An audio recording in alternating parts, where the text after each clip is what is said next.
काय तुझा चष्मा कुठं राहिलाय बघ, काय काय राहिलंय बघ, तुझं सोनं घेतलीस की नाही? आपल्याला जायचं ना पंढरपूरला, आवर तुझ्या भावाकडं लोक. अगं घेतलंय का सगळं म्या? माझं घेतलंय सगळं, तुझं बघ कापड बिपड घे, ती केस बिस इचरून घे चांगली.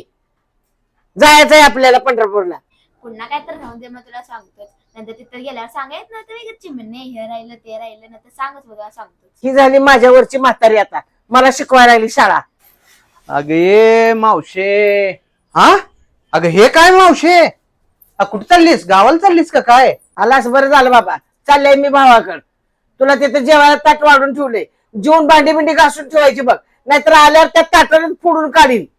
तसं खरकडे बिरकडे ठेवलं असतात. अगं मावशे, आता टेन्शन घेऊ नको, सगळं व्यवस्थित ठेवतो.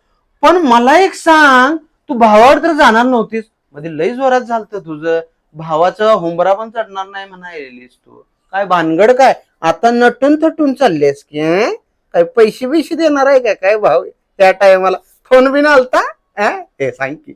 अरे तसं नाही, आता उद्या राखी पौर्णिमा नाही वय, मग राखी बांधायला नको भावाला? भांडणं झाली म्हणजे काय झालं? काय पाण्यात काट्या मारल्यावर दोन होत असते? बहीण भाऊ एकच असते शेवटी. एका आईच्या पोटी जन्म घेतलेला असतो, पाठीवर पाय देऊन आलेले असतात.